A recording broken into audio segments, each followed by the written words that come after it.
All right, welcome to another episode of Soto Desperado Plays Star Wars: The Old Republic. I'm just doing some quick automatic missions.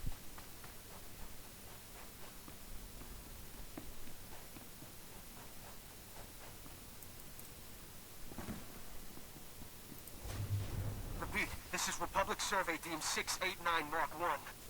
I don't know who's hearing this, but most of us are already dead. All right, let's just do some quickies.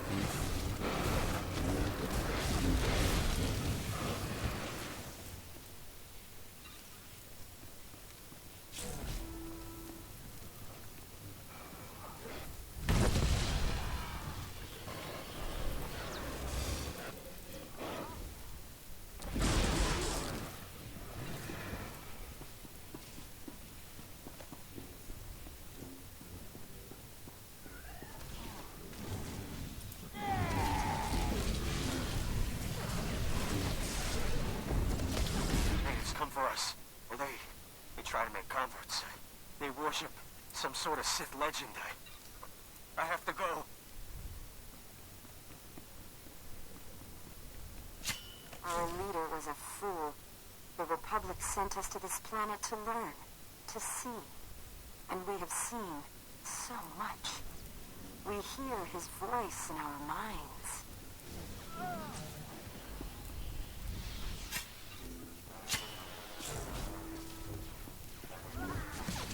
I wonder what that sound is.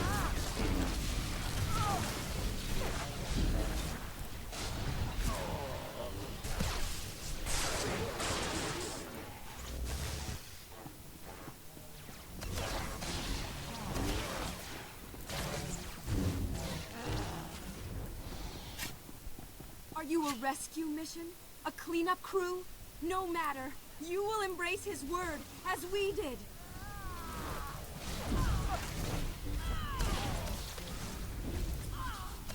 He shall rise again, and we will be his favored children.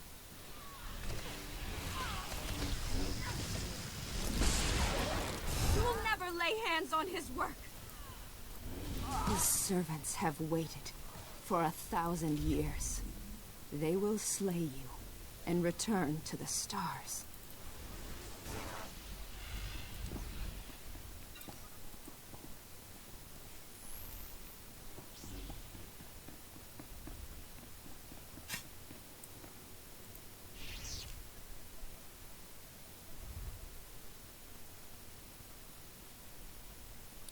I'm going to start doing dark side on this guy. Because I already got full light side on this guy, so I'm going to try to do dark side. Whenever I can.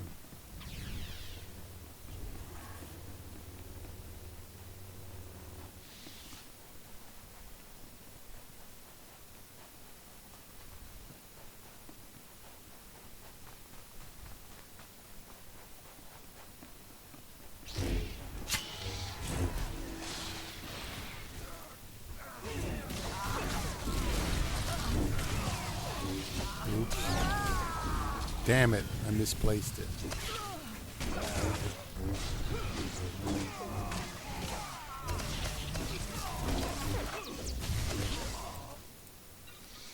Kept misaiming. I don't know why.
I think my mouse isn't functioning.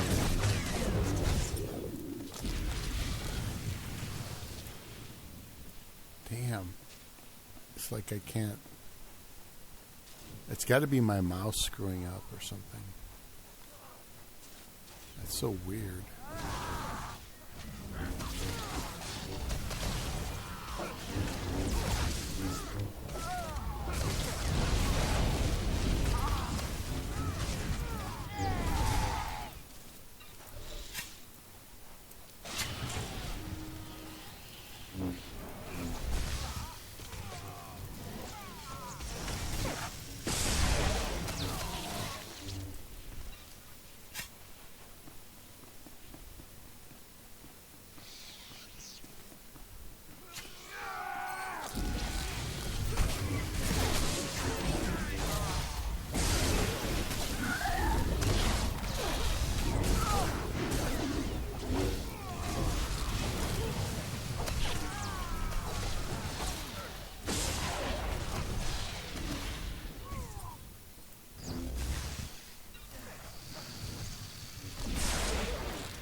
Really? You guys just attack without even healing me?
He has been waiting for you. He will take your bodies and your ship, and the galaxy will be his again.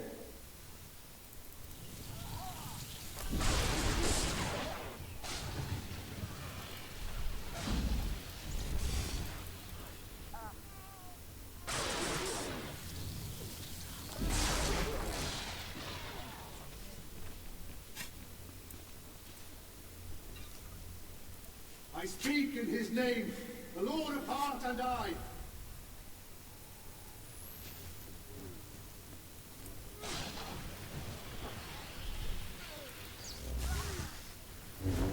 Such fools! How could you hope to challenge us? This was his place of power. You are nothing here!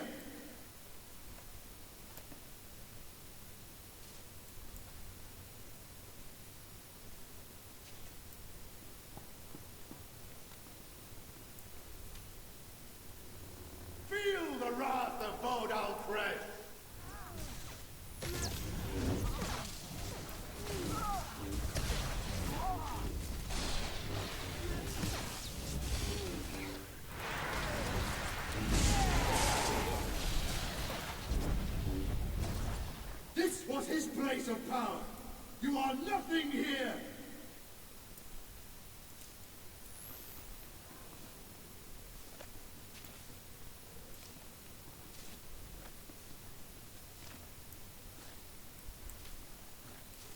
Feel the wrath of Vodal Crest.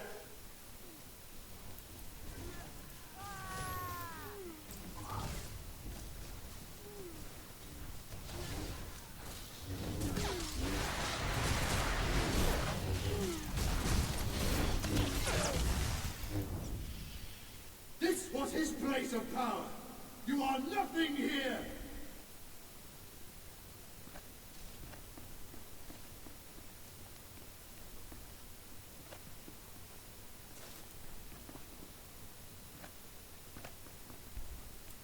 Feel the wrath of Vodal Crest.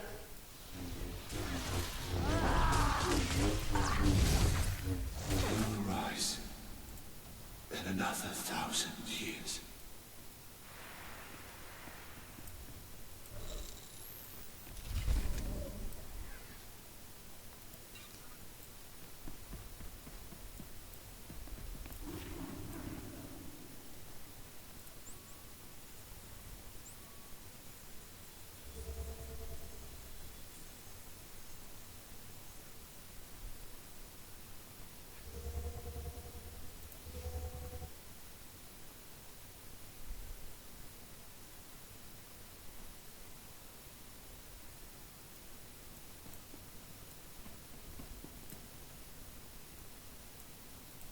This is like a being arrogant. Alright, we gotta get those dark side points.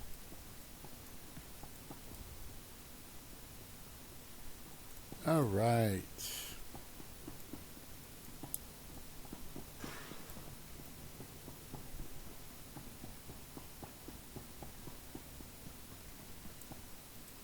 I accept all forms of currency.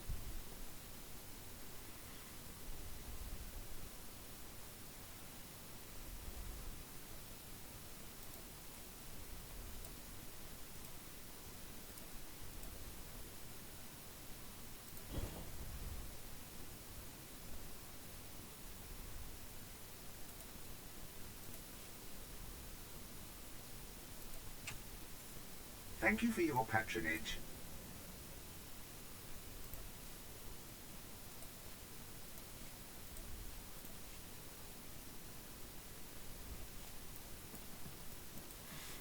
All right, so let me log out of this one.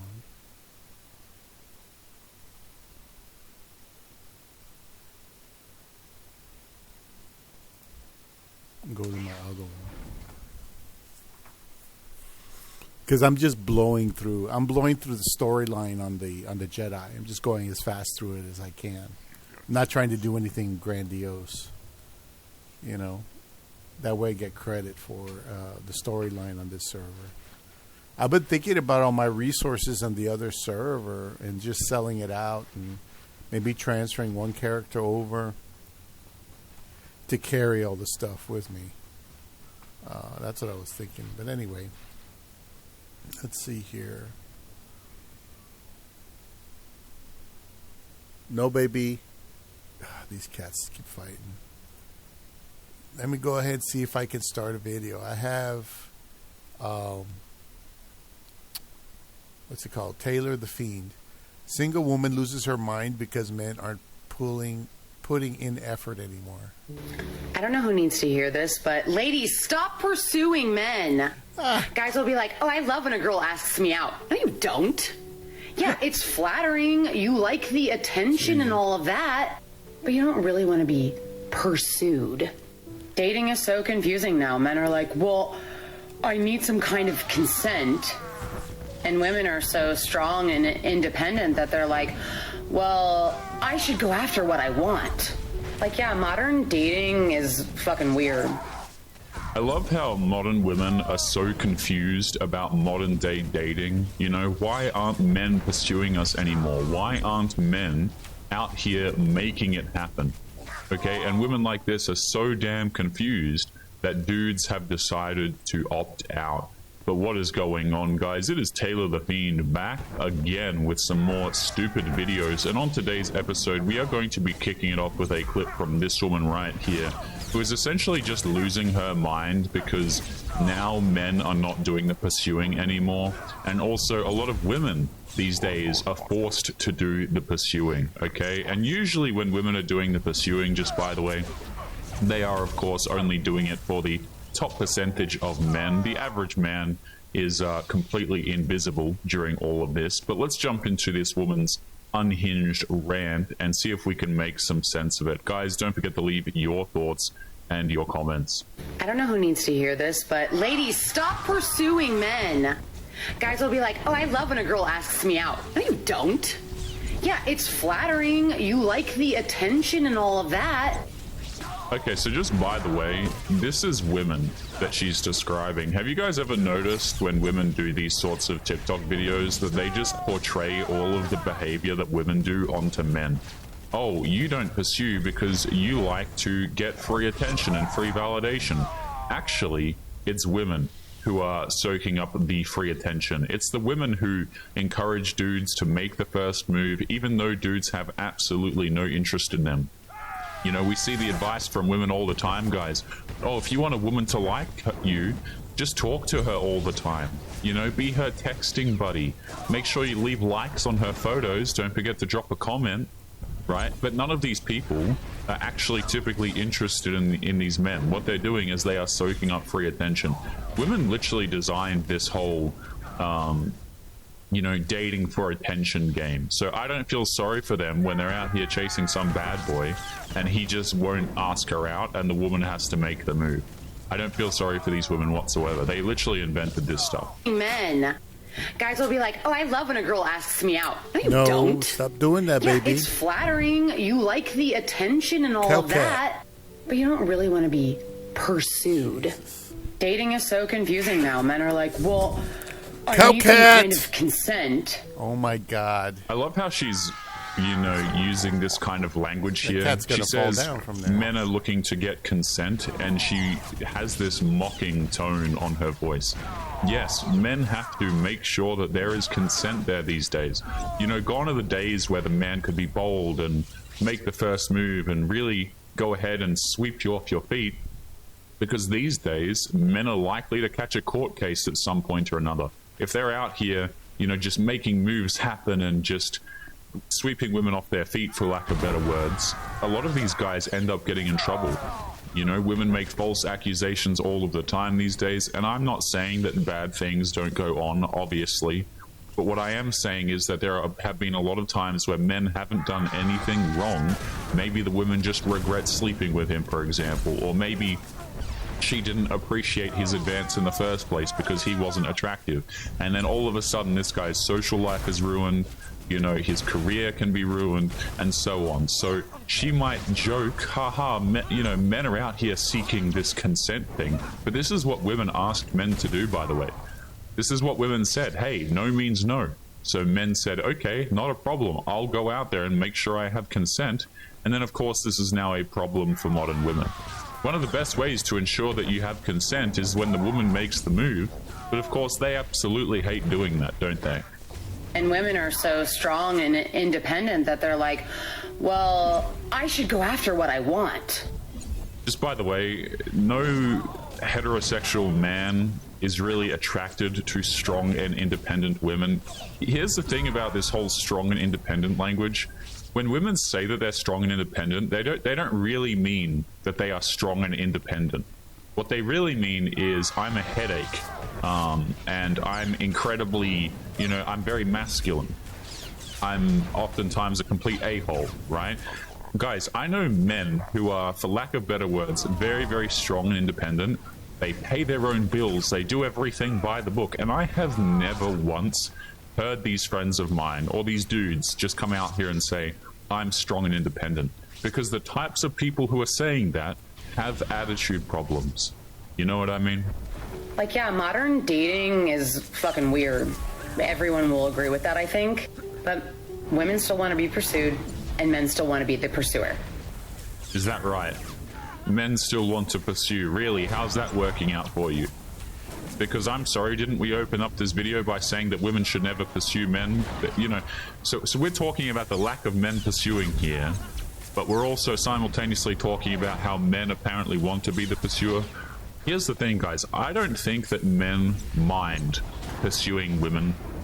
What they do mind is whether or not it's actually worth their time and whether or not it's just worth doing in general. Because a lot of modern day women are simply not worth pursuing. You want romantic, chivalrous treatment from these men, but you offer nothing in return. Dudes did this, by the way, as a privilege to women. You know, they would make the first move, they would be chivalrous, they would do all the things by the book, and that was a privilege that men offered women because they thought that women were worth doing this for. These days, guys, ain't no man with self-respect out here getting flowers for the average woman on a dating application. Oh, hell no. It's not happening. And it works best when that is how it goes. I'm trying to teach this lesson to my friend right now, and someone had to teach me this lesson too, by the way, because we're both really strong, independent women, and we're like, well, I like him, and I want what I want. But I would say generally it's more attractive to a man if you're just like in your feminine, receptive energy, which is really... Okay, here's the thing, right? Let me just say this. If you are a woman and you have to switch back and forwards between being masculine and being feminine, we don't want you. Guys, I'm pretty sure I can speak for a lot of guys when I say this. I don't want to date a woman. I don't want to marry a woman. I don't want to be with a woman who is masculine sometimes and then feminine other times. And she changes based on when she decides to do it. Absolutely not. Men are out here, the guys who are still out there dating, which by the way is an ever-shrinking pool, they are looking to be with feminine women. This is why dudes leave the country. This is why men are going to other places. They don't want to date women who are masculine, who we have to convince to be feminine. This is not... Can you guys... I've said this point before, but can you imagine if this was the other way around and dudes were out here, excuse me, wearing like dresses and things like this, and we were like, yeah, I'm not going to stop wearing these dresses, but women have to convince me to be masculine. You know, like it's... Why would women want to go out here, a heterosexual woman want to go and date a dude who has previously worn a lot of dresses and is likely to do it again? No. They're probably not going to be all that interested in you. But of course, you know, dudes are just expected to come out here and date masculine women who are strong and independent. No. And oh great, you're feminine now, right? You've hit 30 years of age and now you decide to be feminine because you're ready to receive. Get the hell out of here, guys. They're just looking to receive funds. That's really what it is. Him, and I want what I want. But I would say generally it's more attractive to a man if you're just like in your feminine, receptive energy, which is really hard for a lot of us to do. What kind of but shit is that? Just try it. This is what I've been trying to teach my friend. Like, she'll meet someone she's attracted to and she'll be like sprung immediately. She'll ask for his number. She'll say, let's go out. She might even be the one to say, let's go grab drinks. Yeah, see, this is what women do when they're attracted to dudes. This is simply what it is, okay? So when women are going through, you know, ever since 18 up until they're pushing 30, this is oftentimes what they will do. And they'll continue to do it later, but they have to fish out a long-term relationship in that middle part. You know, got to get the marriage, got to get the kids, running out of time.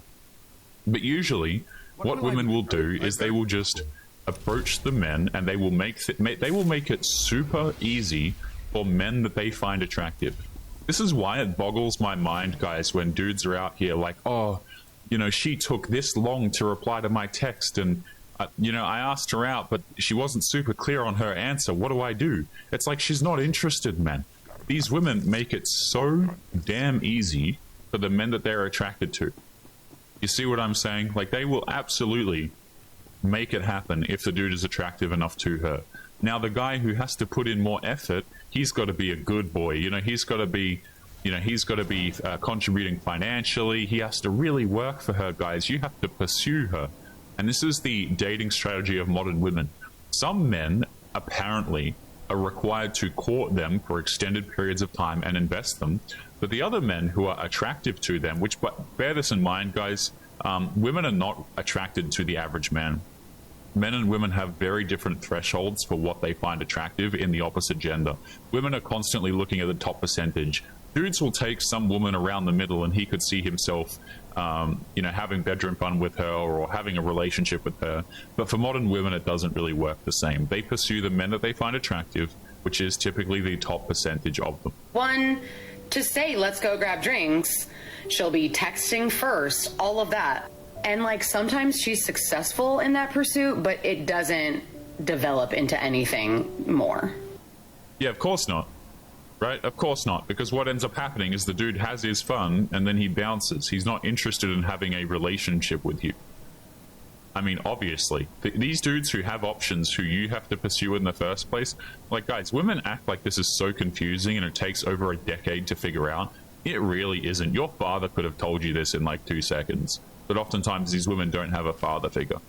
You know, they don't listen to the men in their life, because why would I listen to a man? I don't need no man. I'm strong and independent. Maybe if you listen to dudes, and the ones who actually cared about you, not the ones trying to sleep with you, they could easily tell you that, these dudes are not going to have a relationship with you. Try speaking to your family. Try speaking to any dude that you are related to. Like, they'll go on like 1 or 2 dates and then... For most girls like her and me, it's a control thing. We're control freaks. We can't just like surrender and allow. I think it also comes from like a lack mentality. It's like, oh my God, I don't meet people I like that often. Let me wrestle him to the ground and kill him and make him be my boyfriend. And her argument is always, well, why don't I get to decide? Why can't I say, I like him, I want to be with him? Why do I have to let it be his decision? So the reason why is because men control access to relationships, particularly the men who these women are wanting, right? The dudes who have options, they're not going to just have a relationship with you simply because you exist. You might be able to get some simp to have a relationship with you, but, that's the thing, guys, that modern women struggle with. I've said this is their biggest problem in dating, from what I can tell as a man just seeing this crap, is usually the issue that they're having is just that they can't get relationships from the men that they want. The men that they don't want, they think that they're above these dudes. Oh, this guy is not as attractive, right? He's got a receding hairline. Meanwhile, she's like 30. This guy's got a receding hairline, or this guy's not tall enough, or this guy, he only makes $50,000 a year, which, mind you, as far as I know, for US dollars, that's a little bit above average, I think.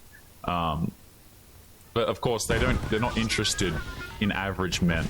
This is why, right? You can't say, I like him, I'm going to have a relationship with him. Because the men that you're choosing have a bunch of options and they have no reason to commit to masculine women. That's really what it boils down to. You have zero leverage over the men that you want. Women think that they have leverage because they get likes on Instagram. They think that because they get attention, this means that it translates to having a relationship.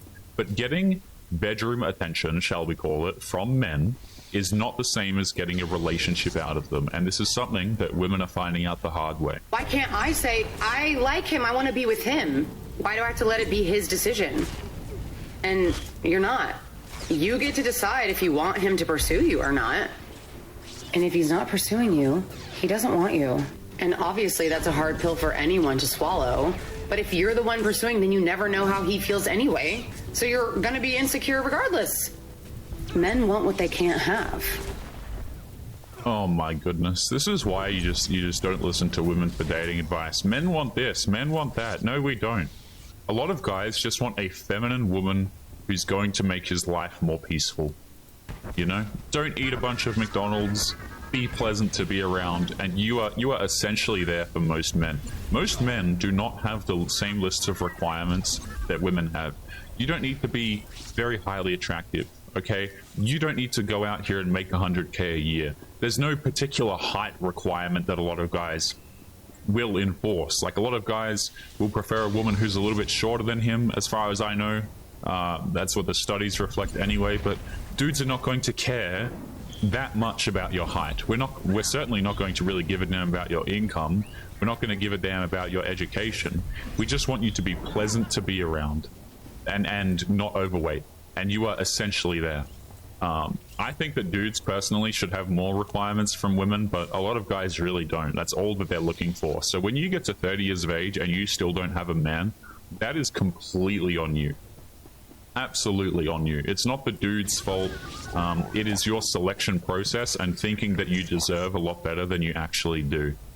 This is why so many relationships start out with the girl being like, well, I wasn't even really interested in him at first.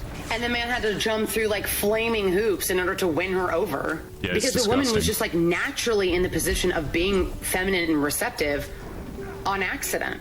Because she didn't care. So he's like, when can I see you? I wanna be with you. Let's get married. And at first she's like, and then she's like, oh, that's so masculine of you.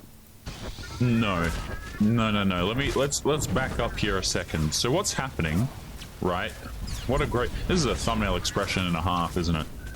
We're just going to leave it here. So here's the thing about this situation. Women are not attracted to these dudes. That's why these men, when they get into these long-term relationships and these marriages, there's no bedroom action, there's no nothing, the dude's expected to provide everything. She doesn't go, oh wow, he's so masculine, this is great. No. This dude is her retirement plan. You see? It's a dual mating strategy. Go out there, hook up with the attractive men, and then lock down a dude who's going to provide for you and give him nothing. That's really what it boils down to, guys. Different treatment for different men. You know, that's essentially what it is. The woman doesn't all of a sudden go one day, oh, he's so masculine, I appreciate this type of behavior now. No, they don't. Okay, and I guarantee you, by the way, here's the thing also is the behavior is not really the issue, it's just how attractive the man is. You see what I'm saying? Bad boys who are attractive can get away with any sort of behavior they want. They can be nice, they can be not nice, they can be this, they can be that, doesn't really matter. I think if you're a very attractive guy, oftentimes being nice is going to work to your detriment with how broken a lot of these modern women are because they just perceive it as weakness. But you'll still be able to make it happen because you're attractive. Dudes who provide everything, however, they have to be nice all the time. They have to be making things happen. And they have the requirements for these guys. It's so stupid. The men that they give the least to in terms of intimacy, caring, you know, feminine things, maybe looking after him when he's sick and making food, these sorts of behaviors, like the men that they require the most from, they actually give the least of this to. But some random bad boy that she met at a bar who she's attracted to, he'll get all of these benefits, you know? I wanna be with you. Let's get married. And at first she's like, and then she's like, oh, that's so masculine of you. Stop asking them out. Stop asking for their... Stop saying, how was your day? Stop saying, I'd like to see you again. You're welcome in advance. This woman, guys, this woman is absolutely bonkers. You see, this is everything that's wrong with modern women, essentially, is what they do. In this woman's own words, just before we continue to the next clip. So what did this woman decide to do? She decided to hook up with a whole bunch of bad boys, as did her friend that she is now giving advice to, by the way. They both decided to go out there and hook up with a bunch of dudes who were attractive and had no interest in pursuing them. And then what do? They get older, and now they're like, well, it's really time for me to get that retirement plan in order. I need a man. I don't want to work until I'm really, really old. I want to be able to have a retirement plan. I want to be able to have kids if I want to because my biological clock is ticking. Now it's time to get a dude who's a provider. And also, by the way, this is why paternal fraud is so damn high too, is because women are going out here, they're getting, you know, they're having the provider relationships because that's the only relationships they can get, by the way. These attractive guys don't want to commit to them. So they go out here and they have these relationships with these guys who are going to provide for them, give them next to no bedroom intimacy whatsoever. But meanwhile, a lot of them are still cheating. Like, they're still out here sleeping with the men that they find attractive. And oftentimes they are actually having kids to these dudes while in relationships. So when they inevitably leave after a few years, then she can get him on the hook for child support for a kid that isn't even his. This is why I think DNA testing, it should be absolutely mandatory, by the way, guys. I think it should be absolutely mandatory. let's jump into the next clip here. This is a woman who is married, I believe, who is trash-talking her husband, and she's going to attempt to paint herself as the victim. Let's take a listen. So the other day, my husband, who I've been married to for 17 years, but am now going to be divorcing, told me that marrying me was the biggest mistake he's made in his life. And I responded to it with like sarcasm and kind of snark, like me, like marrying me, I'm the biggest mistake that you've ever made. Because that's how I usually have responded to those types of comments that he makes over the years. You know what the first thing I think of when I see a woman making claims like this is like, okay, if he's claiming that it's a mistake to be married to you, what did you do? Dudes, people don't just say this for no reason, by the way, particularly men. Men are very direct when they communicate a lot of the times. So what, did you cheat on him? What did you do?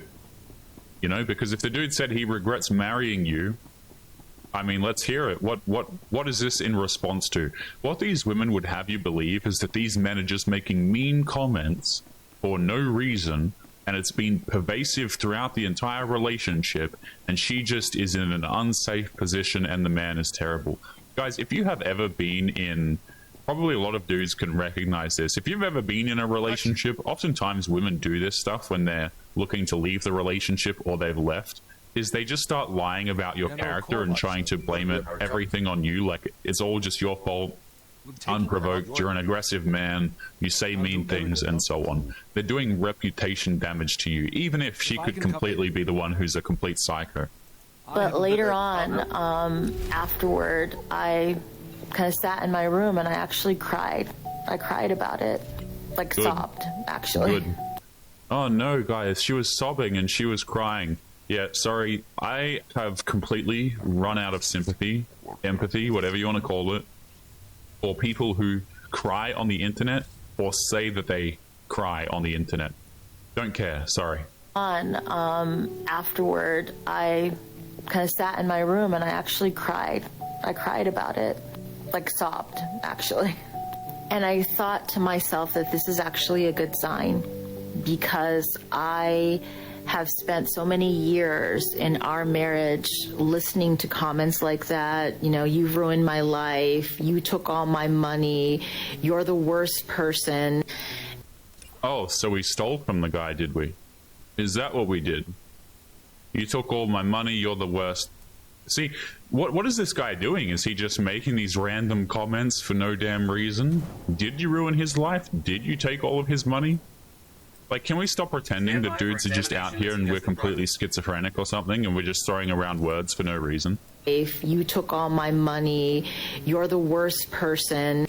And I've, like, numbed myself to it over the years. Like, I just kind of numbed myself or made excuses like, oh, he's just stressed, he's angry, or he's, you know, going through a lot. And I just kind of went along with it and just... But to get through it, I just kind of had to numb myself. And I guess, in a way, like, had to diminish my own humanity to not let these things get to me so I wouldn't, like, fall apart. You know, I had 2 kids to raise, a family to keep going. Like, I couldn't afford to be hurt. You know what I mean? Now that I don't want to be married anymore, I am really telling myself that it's time for me to reclaim my humanity. Holy hell.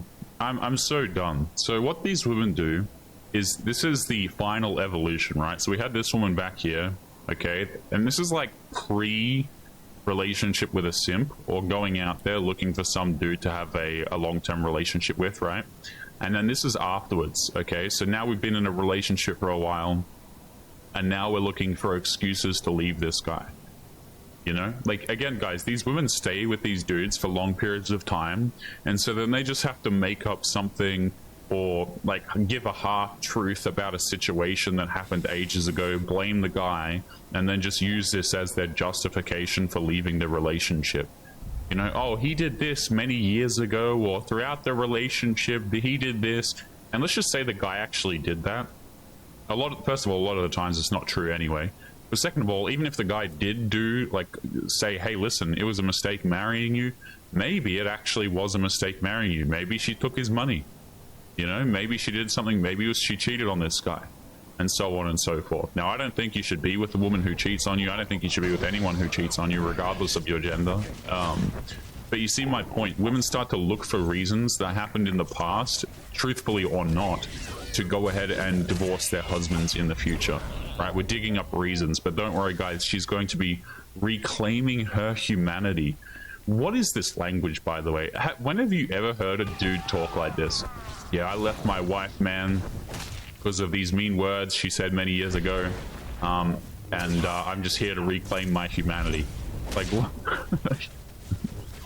Okay, all right. I don't want to be married anymore.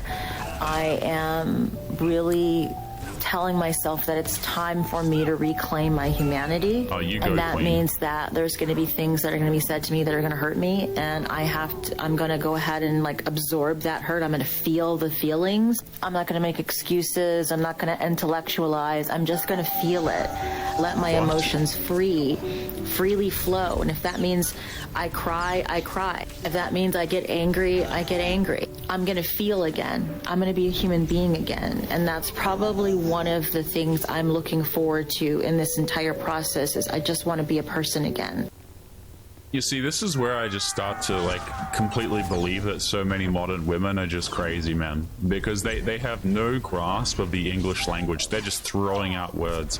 Yeah, I want to feel again. I want to be a human again. You know, I'm looking forward to crying. And I'm just sitting here thinking to myself, what kind of substances is this woman inhaling?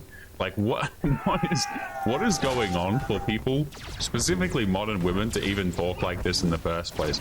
I'll tell you what's going on, right? What's happening is she's just looking for some excuse to divorce her husband. Usually what happens is women think they've been with a guy long enough that they can get money, or maybe the dude's become successful for a sufficiently long amount of time so that she can go out there and get child support.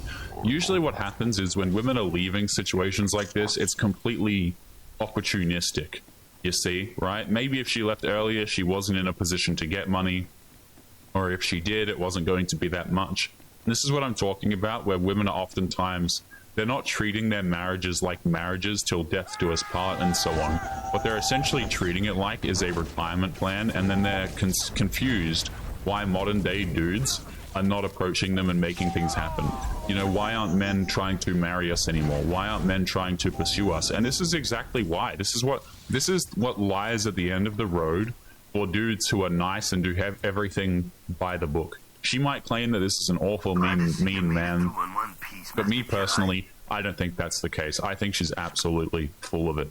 But guys, we're going to be leaving today's episode there. As always, don't forget to leave your thoughts and your comments. Make sure you guys take care of yourselves, and I'll be seeing you all in the next episode. Peace.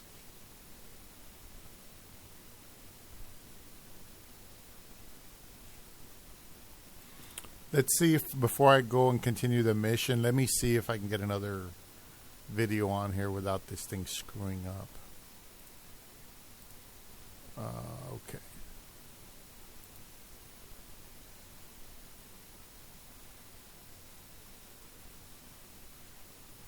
Richard Fain.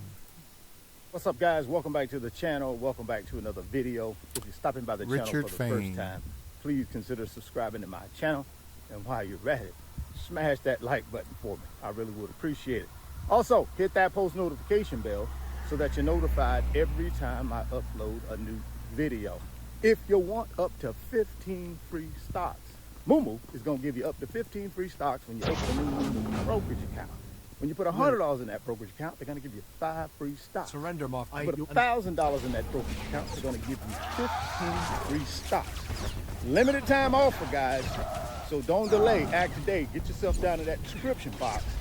Click on that Moomoo link and open up that Moomoo account. Go get the free stocks. Definitely go get the free money. I will also send you a couple of Moomoo tutorial videos to walk you through how to use the Moomoo brokerage app. All you got to do is send me an email through my website, www.richardfain.net. Second link down in the description box. Let me know you've opened a Moomoo account, you funded it, and I'll send you out those Moomoo tutorial videos. If you want to become a millionaire in 2025, this is what I recommend you do. Number one, there's nothing else. You got to make sure you got some income, guys, because income is your number one tool to build wealth. Without that, good luck there. There is no building wealth. That's what I figured. How do you get your income to a place where you can start investing it? Well, here's the deal. You got to live on less than what you make. You cannot spend more than you make. You also got to live on a plan, which is a personal budget. You got to know how much money you got coming in. You got to know how much money you got going out. And more importantly, you got to know where that money is actually going. That's going out. You got to be spending your money on necessities, not wants. Third thing you got to do is you got to stay out of consumer debt. That's right, guys. You can't be making other people wealthy by borrowing money and buying things that you really don't need. Buying things that don't actually put money in your pocket. Creating a lot of consumer debt. You got to stay out of consumer debt because every dollar you spend to service consumer debt, that's one less dollar you have to become a millionaire. And then the fourth thing is save and invest. That's what we're going to be talking about today. But back to this income thing, because remember, that's your number one tool to build wealth. Your number two tool to build wealth is what you do with that income. So if you're not happy with your income right now, I recommend you increase your skill set. See, here's the situation, guys, in America, and pretty much around the world. You are paid based on the value that you add to the marketplace. No. And if you got a $30,000 a year value that you're adding to the marketplace, that's what they're going to pay you. $30,000 a year. It's all nepotism. If you want to make $100,000, if you know the right people, they're going to give you a good wage. If you don't know the right people, you're just a slave, and they don't give a fuck about you. And that's what's going on there. Get paid that $100,000. Now you can increase your skill set many different ways, right? You can learn a new skill. You can upgrade your current skill. You can go back to school and learn more, get some certificates. You can be a specialized person. Let's say, for instance, you are an auto mechanic. You enjoy that. You get pleasure out of helping people solve problems with their cars. But you're not making very much money because you're just a basic auto mechanic. What if you go back and get certified? No. Now you're a certified auto mechanic. That means you increase your skill set. You add more value to the marketplace because you know more. They don't owe you that money. So you demand a higher salary. They don't That's owe what I you. mean by increase your You go in set. there demanding Add a some higher salary, certifications, your things ass like is that. out of there. That's one of the ways a lot That's of been my people experience. increase their income. Right? Another way you can increase your income is by adding more sources of income. Side hustles, right? More sources is Let's a better say you idea. are a school teacher. Because you enjoy that profession. You put it in somebody but you're not else's making a hands, bunch like of the money. system, and they're there to You make do money have summers off for themselves. You know, they're not you there to have make all money for you. holidays off, and you don't work 24 hours a day. You work a normal school hours, and then you're able to have free time. What I recommend is you take that free time and you turn it into an income stream. What do you enjoy doing when you're not teaching school? Whatever that is, turn that hobby into income. Therefore, you add additional income to your household that you can then start investing.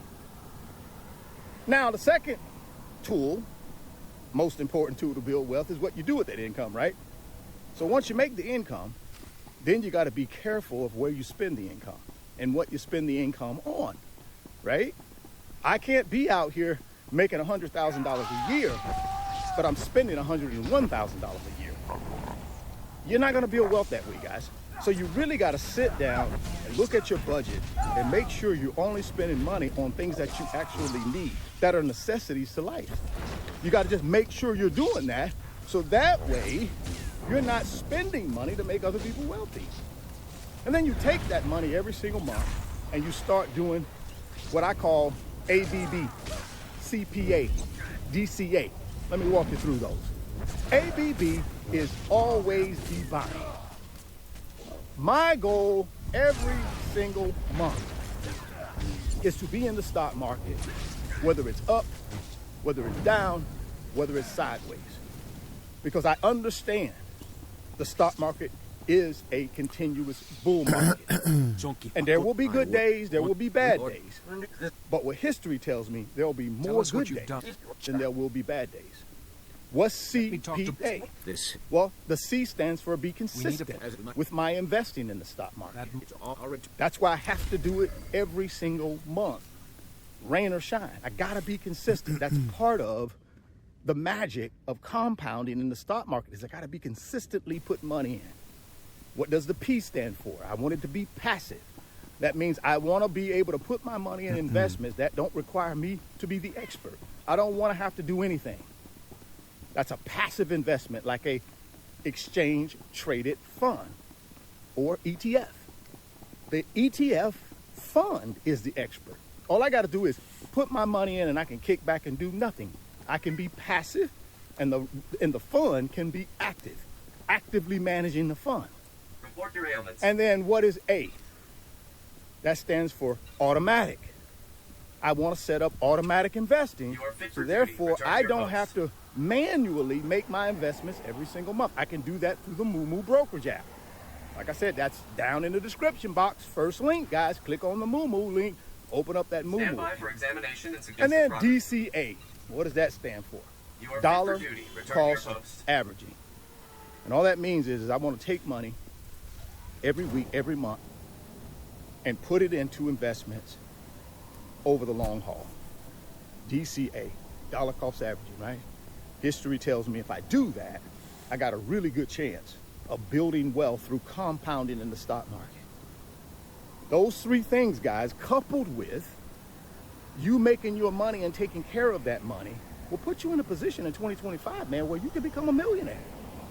You can. I became a multi-millionaire through everything I just told you. Taking care of my income, increasing my income, ABB, CPA, and DCA. And I just did it over a long period of time. And big boy blue chip paper asks, well, Richard, what would you put your money in? I'm new to this. What should I consider? Consider my wealth transfer blueprint 1.0. It's a 50-30-20 investment strategy. 50% of my money goes into a broad-based stock market ETF, like SPLG. That's the ticker symbol. 30% of my money goes into an industry-specific ETF, like information technology. And right now I'm invested in FTEC. That's the ticker symbol. And then 20% of my money goes into the Magnificent Seven, which is Apple, Microsoft, Amazon, Alphabet, Meta, NVIDIA, and Tesla. That's the Magnificent Seven. That's it, guys. It's simple. I just do that every single month, like clockwork. And I'm going to do it until I reach my financial goal. So, guys, if you want to build wealth in 2025, I just gave you the formula, right? Make sure your income is good, where you want it to be. And if it's not, increase it. Number two, you got to take care of that income and not spend it on things to make other people wealthy that keeps you broke. And then you take that income and you ABB, CPA, DCA, and then you just have to put it in something that will grow it. And I just gave you my wealth transfer blueprint that has worked tremendously well for me.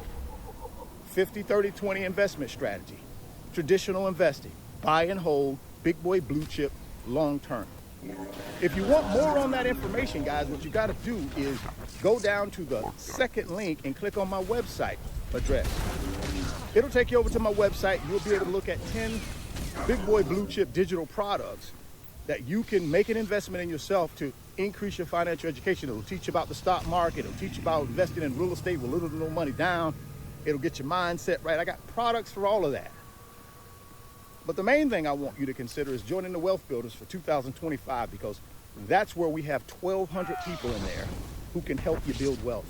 All this stuff I just talked about, they know about this stuff. So they are an extension of me. They can help you answer questions. They can give you best practice, golden nuggets, tips, what's working, what's not working. Guys, don't sleep on this. You need a community, a financial community to help you build wealth. You want to be a millionaire in 2025 and beyond, you got to wrap yourself around people that know what they're doing. Not that we're experts, because we're not. And we don't try to be. But we do have 1,200 of us with various backgrounds when it comes to investing, building wealth. Come on, man. Get yourself over to the website. Click on the join button. Click on the membership button. And come join the fastest growing financial community on Patreon. We're called the Wealth Builders. We'd love to have you. Again, don't forget about that Moo Brokerage app offer. Get yourself down to the description box. Click on that link. Moo is going to give you up to 15 free stocks when you open a new Moo Brokerage account. You put $100 in there, they're going to give you 5 free stocks. You put $1,000 in there, they're going to give you 15 free stocks. Limited time offer, so don't delay. Act today. Thank you guys for stopping by the channel. And if you're stopping by for the first time, please consider subscribing, share the video, smash the like button. Thoughts become things. You can see it in your mind. You can hold it in your hands. You guys keep chasing your greatness. Never stop believing in yourself. Stay healthy, get wealthy, and I'll catch you guys on the next video. Bye.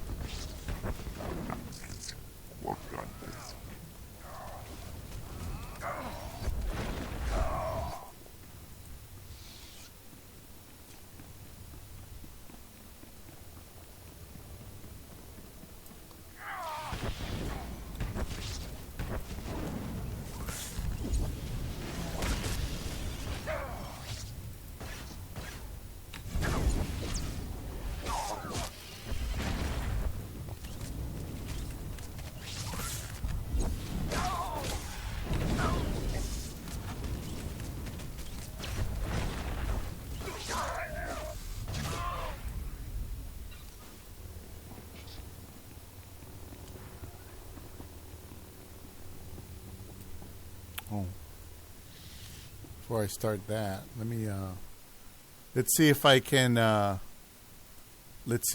go ahead and get another video going. I don't know. I disagree with. Over the years I've tried to ask for more money. They're not there to pay you more money. The only way to make more money with jobs, with any kind of slave labor, is you go to another job where you find more money there. I've been in this job 6 years and I got $17 an hour, which is nothing. These people pay me shit for full-time labor. And even then, they can't even guarantee me full-time hours. Sometimes I have to use my vacation time to make up for that. They can't even guarantee me shit. So, I mean, companies are notoriously cheap, especially out of Texas. When I gave people my bachelor's and my qualifications, they just basically laughed. And I'm like, I'm very serious about being a technical professional. I went to college. I paid so much money to be qualified. I proved myself to doctors in the field, and I have certain skill sets that should be valuable to you. And they act like you're the most common you're as common as toilet paper.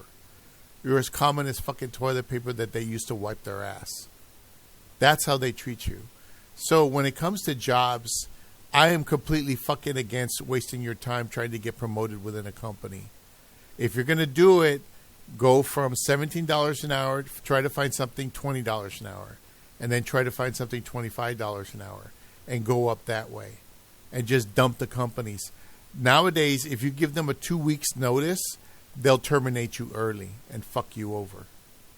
So don't give them notice. Just terminate the relationship if it's an at-will state like Texas. Just terminate the relationship and go for a better job.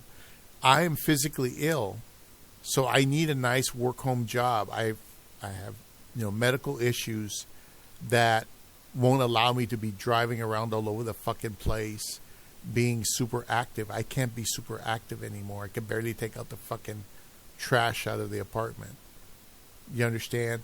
So I'm medically ill, so my work-from-home job, though it doesn't pay shit, is excellent. I tried trading stocks, and I pretty much fucked up there. But you can still buy stocks. Like if you have an extra $40, maybe you can buy $40 of stocks. So those kinds of things that are like passive income, I agree with that part. But, I may go in there and get Mr. Fane's thing here. There's Moo Moo. It says, here's a Moo Moo link. Mentor website is live. Go check it out. Let's see. Let's look at Mr. Fane's website real quick. I'll take a moment.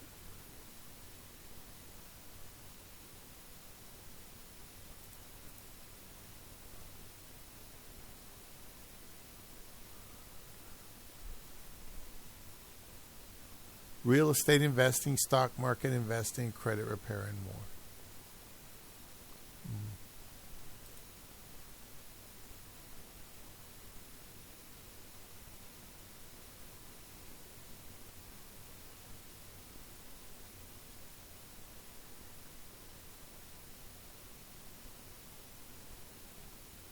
What is this? Financial budgeting tool.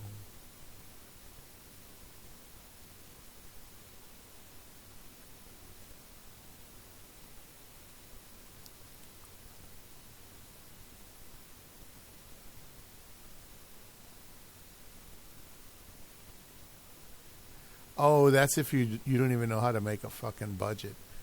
You know, after a while you learn, okay, this is what I have to spend. You know, this is what I can save. You know, I basically spend the minimum and save the maximum by, you know, not buying shit I don't need. Some exception, like every week I treat myself out. You know, I have one meal out just to keep myself sane. You know, because in the old days it wasn't a big deal. Now it is, especially with my changes in diet and my medical condition. I can only eat certain things. I can't go out and buy pizza, pasta, any of the cheap food I used to eat, any fries. All that shit's bad for me. Man, I don't know. It doesn't look like, I don't see where he's offering too much.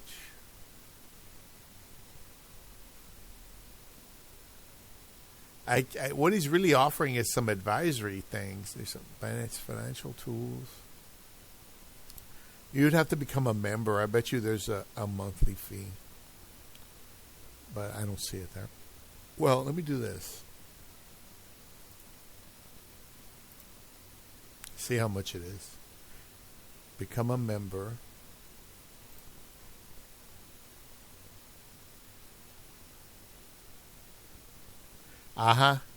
Choose your membership. $15.99 a month. No.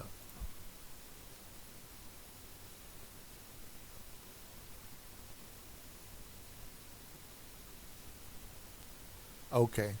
Yeah, no. $15 a month to... Yeah. I'm not convinced that the quality's there. So we'll play... Going on is Anton from AntonDaniels.com. I appreciate Anton you guys Daniels. for continuing to rock with me. I quit my job again. New year. Not new me, but definitely a new year. Got great opportunities on the horizon. I'm trying to figure out when I'm going to start filming inside of the studio, because I just came from the studio. And my girl Chris, I can't wait to show y'all around, has redone the whole thing. So it's absolutely phenomenal. The Millionaire Morning Show is going to be different. Everything is going to be completely different going forward, all right? So I'm trying to figure out when I'm going to be able to get back in there, because I have a flight to catch to Vegas. I got to do CES. And then I got to head over to Portland. And then I got to go to DC. And so, I don't know, maybe sometime, I don't know if I'm going to be able to get in there next week. The week after next, or maybe I'll do a show on Friday, like you know, do a show, that test show or something like that to work the kinks out. I don't know. Anyways, looking forward to a lot of new content that's coming inside of the studio, but I'm gonna be crisscrossing the country back and forth. In the meantime, but more importantly, the thing that I want to talk to you guys about is that yesterday I actually turned in my computer in corporate America, and I'm gonna be updating my LinkedIn this week to reflect the job that I was on. I had worked at a major bank. I'm still kind of apprehensive. I was talking to some of my mentors and my friends, and I was trying to gauge whether or not I should put that out to the general public as far as where I worked at now that I can't be doxxed anymore. And they were like, no, Anton, I'm not so sure about that. And then I was like, yeah, but if I put it on LinkedIn, but my LinkedIn is still private. So I don't know what that looks like. I'm going to talk about the bag chasers because I got to do a video today. So we're going to be doing a live stream about budgeting later on today, later on this afternoon. So I'll go over that with them because I want to tell them exactly what my package was and stuff like that. But earlier this year, all right, so let me give y'all a little bit of insight, right? So first and foremost, I've retired from corporate America again. The first retirement was late 2019.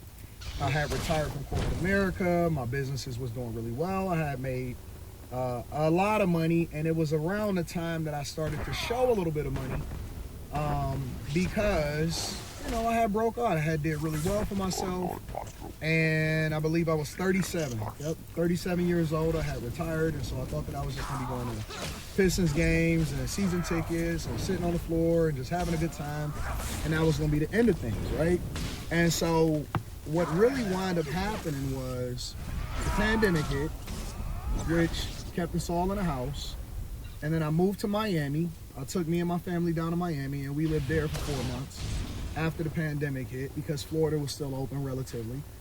And I started having this life transformation to where businesses took off even more, content creation became more a part of my life, and that took off even more.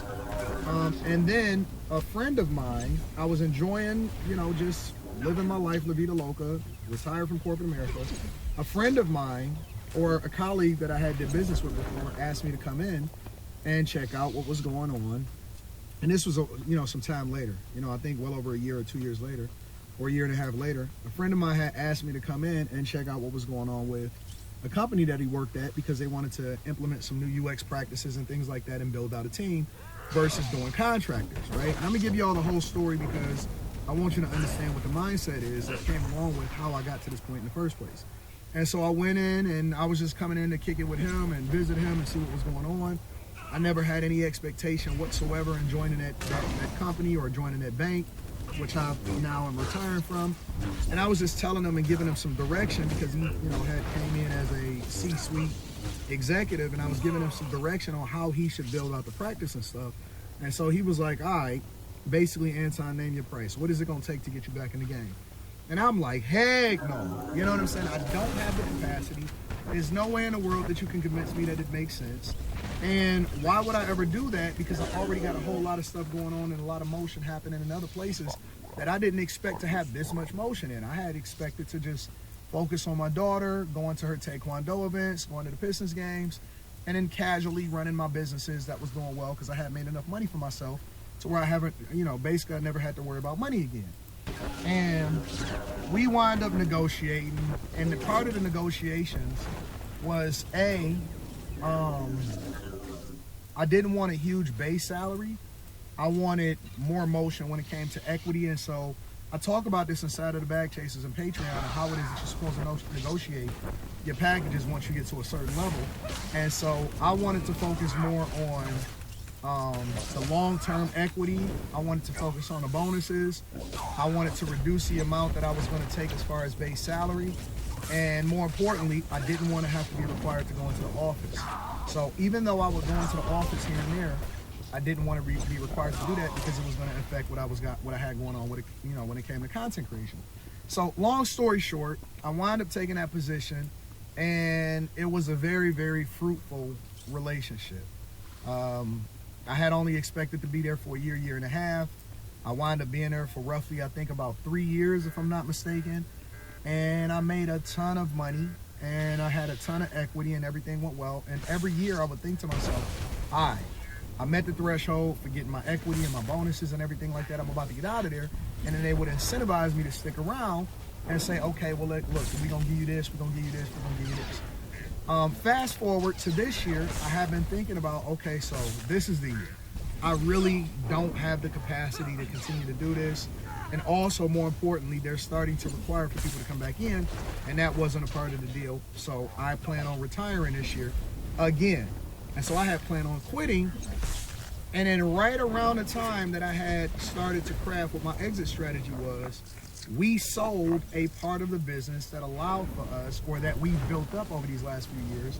We sold that, and it became very profitable for the company. So obviously that boded well for me.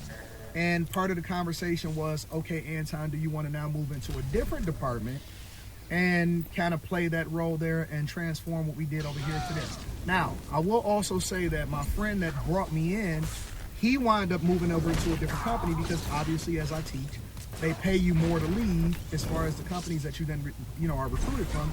He did really well at the bank, and, he took another opportunity, and so I'm still there. And so part of the reason why I didn't continue to get this corporate bag, because I'm an all money in type of guy.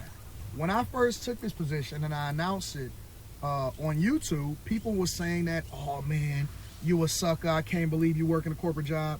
That didn't age well for a lot of y'all, because a lot of y'all are dusty. Some people is whining about getting laid off and all of that stuff. And so what I preach to people is similar to what I see happening actually in real life. There are tons of people that are getting that corporate bag and they doing other things that come along with it. Obviously, you got to make sure that you don't sign a non-compete agreement. You got to have that conversation with whoever it is that you do business with. They need to understand, coming in with their eyes wide open, of what your expectations are. Now, if you're doing a bunch of stuff behind the scenes, you can take a chance, and that's on you. But my point is that, the opportunity presented itself. It was just too good to be true. I'm not going to pass up free money in a sense. It was right up my alley of what I did professionally, and so I took advantage of that opportunity. I think you guys should take advantage of the opportunities that's presented to you. And then leverage the money. One of the benefits is that I didn't need the money, so I never spent the money. And, I was able to negotiate a better package because I didn't have to depend on it to maintain my lifestyle. That's the key to success, is that you don't want to depend on it to maintain your lifestyle, which makes you more likely to negotiate a better package and get a bigger bag. And so the equity benefited me significantly because the stocks within the company, or the value of the company, exploded, right? Everything exploded during or after the pandemic, so on and so forth.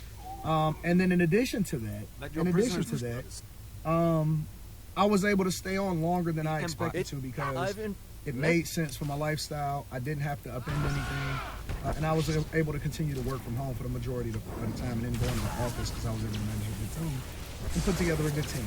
Anyways, fast forward, they sold a portion of the business that we was overseeing. We built it up. It became incredibly valuable. They sold it over into a completely different bank. And the question became, would I want to move over into a completely different division of the company, and or have to come into the office on a regular basis? And that was just a no-go. That was a no-go. I don't think that people should not go into the office, especially if that's your main source of income. For me, it's not. I've never spent a check. Every single check has always, obviously I pay all of my obligations as far as taxes, so it's post-tax. I also obviously contribute to the Roth 401k, which is also post-tax, so everything continues to grow tax-free. And then the bonuses, the equity, and all of that stuff, anything that I made in addition to that, it just all went straight into my brokerage account. So all of that money was reinvested. I never took a check. I never took a dime out of it, outside of what my daughter's allowance is. I had her allowance direct deposited from it, but I never took any money from that. I can't. But I played it beautifully. And the way that I played it beautifully was, instead of quitting, I wound up being able to renegotiate for a severance package, and so I got paid out to quit. So, long story short, even though my last day was yesterday, I still get paid 2 weeks after that. So I'll get paid all through this month, since the beginning of the year, beginning of 2025. I didn't use any PTO, so all of that accumulated all the way through the year. I get that as a payout, and then I get a severance check that's pretty massive, that I was able to negotiate, and I get paid out for that too. So instead of quitting, basically I was able to negotiate a severance, and they paid me to leave. And one of the things that I was able to do is that I was able to keep my mouth shut. And so this is another lesson that I want to share with you guys. A couple different things that we're going to take from this. Number one, the entire time that I was in corporate America, which I didn't expect for me to grow this platform as big as it got at the time, to the time that it has, I've been able to keep my mouth shut. Most of y'all, and I just seen a video that y'all sent me the other day in my email, most of y'all talk too fucking much. Stop telling all of your coworkers what you got going on outside of work. Keep it cordial, keep it very vanilla, plain, yeah, I'm married, whatever, so on and so forth. But if it doesn't serve you, if it doesn't benefit you, don't fucking brag in corporate America talking about you a content creator, you a TikToker, you a YouTuber. all you're doing is bringing attention to yourself. I made that mistake in the last position, and it started to create a bit of animosity for me amongst other people, but it didn't affect me, thank God. And then obviously I was able to retire, and so it really didn't make any difference. But you have to separate it, right? And where I worked at, especially in information technology, user experience, being a director of user experience, and then also on top of that, I worked with a lot of people that was not a part of the culture, that wasn't necessarily engaged in a political aspect of things. So I was able to keep quiet. Maybe some people noticed, or maybe some people didn't. All I know is I have never gotten any pushback, even though they knew, you know, the guy that recruited me, he knew what I did or whatever. But outside of that, I never got any kind of comments, questions, pushback, any of that type of stuff from what I did separately outside of what I did in corporate America. Shut your motherfucking mouths. You keep talking too much about what you do, and it is coming back to bite a lot of y'all. You don't make enough money outside of what you do in your corporate job or what you do for a living to be talking and getting fired from what you do. This is not the time to get fired. This is the time to buckle down, build out your other sources of income, and run it up. So that's number one. Number two, you have to get all money in. Stop letting these people keep telling you that you shouldn't have a regular job. Benefit packages, healthcare, insurance, life insurance, vision, dental, 401ks, all of that. Get all of the dollars that you can, and then do your businesses or other things outside of it and around it if it's really that meaningful to you. Everybody is not meant to be an entrepreneur. Everybody is not meant to start a business. That doesn't mean that you shouldn't start a business. But what I am saying is, get the money. Get it how you live, and stop letting these people try to finesse you out of a bag. That's number two. And number three, pardon my, and this is very, very, very important. Lower your lifestyle, and then allow for yourself to be able to contribute as much as you possibly can into your investments. And that is how you build wealth. That is how you increase your net worth. It's not about how much money that you make. It's how much money you're able to invest. Not even how much you keep. How much money you're able to invest going forward, all right? So I say these things because I want to inspire you to do great things. Here's the caveat. So am I open to another corporate position, or am I just fully retired? And that's why I want to use that term loosely. It's like a rapper, right? You never really stop dropping albums, or you never really start spitting bars. You never really stop writing. Absolutely. If the bag is big enough and it's convenient enough for what it is that I'm building, and I can fit it in around what I got going on, I 100% would be open to it, but I'm not going to search for it. I'm not interested in just getting a job. I'm not interested in just getting another bag, none of that. I'm doing fine. I'm well. Life is good. I'm good with that. But I'm always open to just the right, perfect opportunity. And so I'm never too good at working in corporate America. I'm never too good to go and get another bag. I should be able. I look at it as another opportunity to do great things. If you believe. So, yes, yesterday was my last day. I went and dropped off my laptop, and life is good, all right? I love you guys. I appreciate you. If you got any questions, leave them inside of the comments. I'm about to get ready for the Millionaire Morning Show. And then later on this afternoon or this evening, I will be doing a live stream on Patreon as far as budgeting and all of that stuff. And you can ask me any questions that you want with regard to that. And it's a more advanced budgeting thing. It's not just a regular, hey, this is how much you get out of your check and whatever, so on and so forth. It's way different. I suggest you guys to tap into the Patreon and let's get this money, all right? I love you. I appreciate you. Hopefully you guys getting your year started off right, and you're not fumbling the bag. I'm going to see y'all on the Millionaire Morning Show. Peace. Actually, was there no ties a good who is old? Like I told you, I'm just zooming through this shit, man. There's more to illustrate. You mentioned that you know. There's people who are coming up.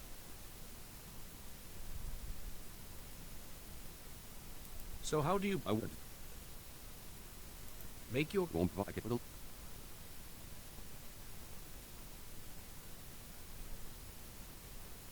alternative rat. You never traced more. Okay.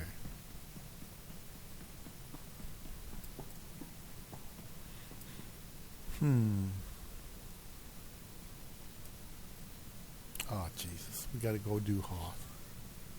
Fucking Hoth. The heroic ones there are a bitch. I'm not big on Hoth.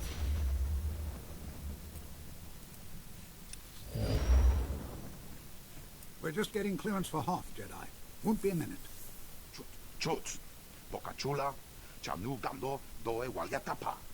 The Republic has a right to be careful. The White Maw is coming, and a vast frozen wasteland is quite the place to hide. Who or the what? And how is it this White Maw is getting through a deal? With a little help. There. Be careful, Jedi.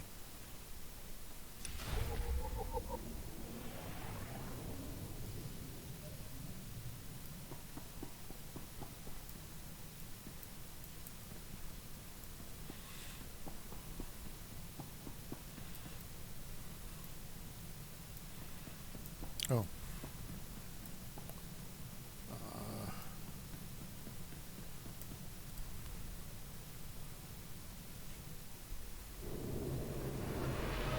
Good old Hoth. So fucking white. The only good thing about Hoth is you can see everything. It's really hard to lose things in the darkness. Like, you compare Hoth to, not Korriban, because Korriban's pretty light. Compare Hoth to Drummond Koss. Drummond Koss is fucking dark, man. You can't see shit. It's all dark jungle. It's just so hard to see. But over here, I mean, goddamn, you can't hide shit. It's all white. I just wish the gamma on this thing. I have the gamma turned up all the way, literally, simply because of that. But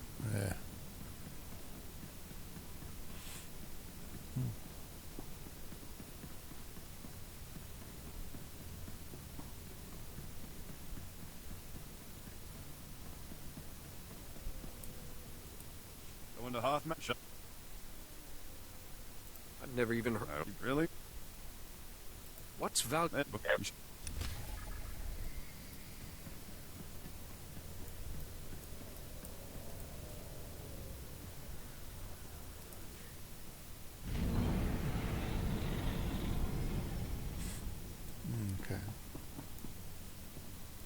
All right, so here's the shuttle.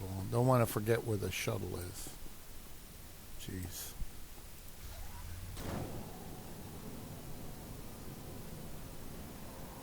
So we want to hit these things here. Kind of go from there. I'm telling you, LT, getting out today is our best chance. Private Cree, see guy? I heard stuff. Everything that lived. Sorry. A therm. These are training. Okay.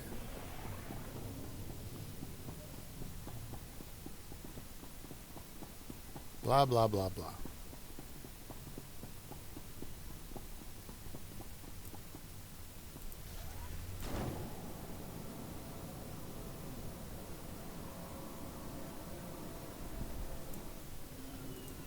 Master Jedi, love to... I don't think you'd with it. Without the What makes you think if you reach... Alright. So I got a couple of basic missions here. I'm going to go outside for a bit.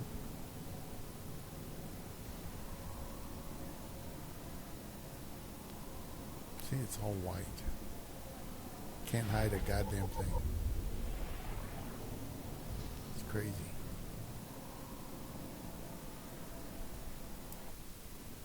Stand by for examination and suggested products.